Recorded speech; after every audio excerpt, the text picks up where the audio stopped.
I'm Jeff, and I want to talk to you about the PSB7 and PSB11, the Spirit Box devices. These are among my favorite pieces of equipment because they allow for the Spirit to communicate in real time. We can give them a voice and we can have a conversation.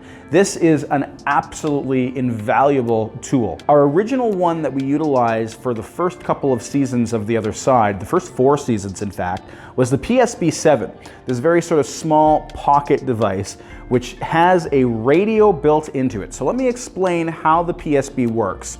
The Spirit Box itself is based around the idea that a spirit can utilize the white noise of radio frequency to communicate, and we can actually hear their voices come through this device. This box allows them to speak to us directly. So the device itself has a function that will sweep across multiple bands of both AM and FM radio frequency. This device in of itself does not have any sort of filtration technology.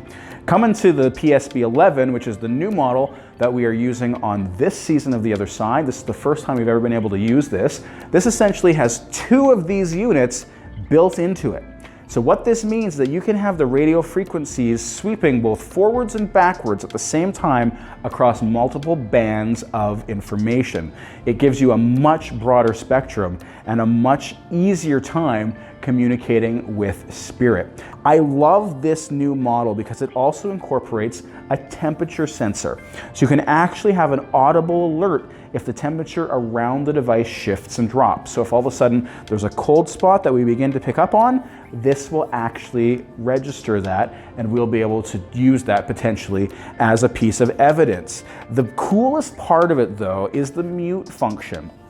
Invaluable for us on the production side of things. And also, if you're investigating a location, it's great for you as well. So you'll actually be able to mute that very intrusive, ear-piercing frequency sweep so that you can ask your questions and maybe even have conversations amongst your actual living investigators while you're there on site.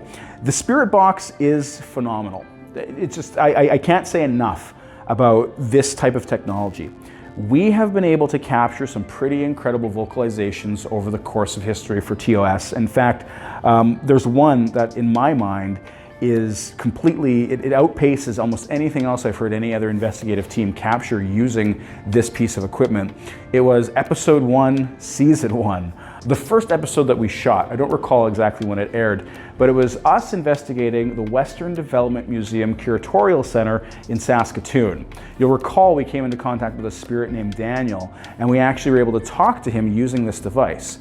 At one point, my partner on the show at the time, Bill Connolly, felt something tug on the back of his pant leg, to which I asked aloud, "Is that you, or was that you pulling on Bill's pant leg?"